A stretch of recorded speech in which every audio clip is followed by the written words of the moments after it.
Hi friends, agriculture land రోడ్డుకు దగ్గరలో ఉంటే దాని వాల్యూ ఎక్కువ ఉంటుంది. అదేవిధంగా ఒక బిజినెస్ ఎస్టాబ్లిష్మెంట్, ఒక షాపు రోడ్డుకు దగ్గరలో ఉంటే దాని వాల్యూ ఇంకా ఎక్కువ ఉంటుంది. సో ఒక రెసిడెన్షియల్ హౌస్ రోడ్డు దగ్గర ఉంటే దాని వాల్యూ ఎక్కువ ఉంటుంది. కానీ ఒక మనిషి రోడ్డు మీద ఉంటే అసలు వాల్యూ ఉండదు. సో దీని గురించి ఒక కథ తెలుసుకుందాం ఈరోజు. Hi friends, welcome to ignite with Srikumar.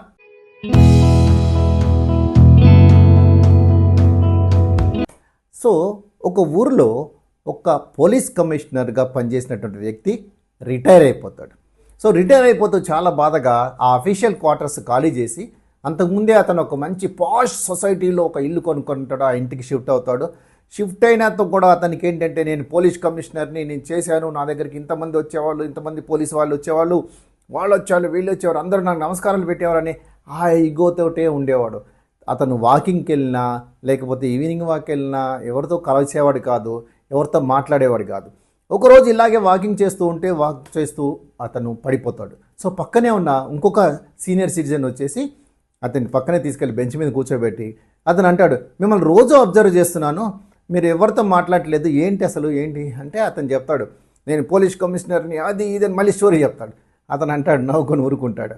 So మళ్ళీ ఈవినింగ్ వాళ్ళిద్దరు కొద్దిగా ఫ్రెండ్స్ అవుతారు. మళ్ళీ ఈవినింగ్ కూడా అంటాడు, నేను పోలీస్ కమిషనర్ని. ఇంకా తన గురించి చెప్పడం, తన గురించి గొప్పలు చెప్పడమే ఉంటాడు. అదే ధ్యాస మీద ఉంటాడు, దాని మీద ఉంటాడు. తర్వాత విసిగిపోయి అతను అంటాడు ఒకరోజు, చూడు బాబు, మీరు పోలీస్ కమిషనర్ అయితే అవ్వచ్చు, మీరు స్టోరీలు చెప్తే అవ్వచ్చు, మనం రిటైర్ అయిన తర్వాత డిమ్గా ఉన్నటువంటి బల్బు లాంటి వల్ల మనం ఈ ప్రకృతి, ఈ సమాజం ఓన్లీ ఉదయించిన సూర్యుడిని మాత్రమే నమస్కారం చేస్తుంది, అస్తమించే సూర్యుడికి నమస్కారం చేయదు.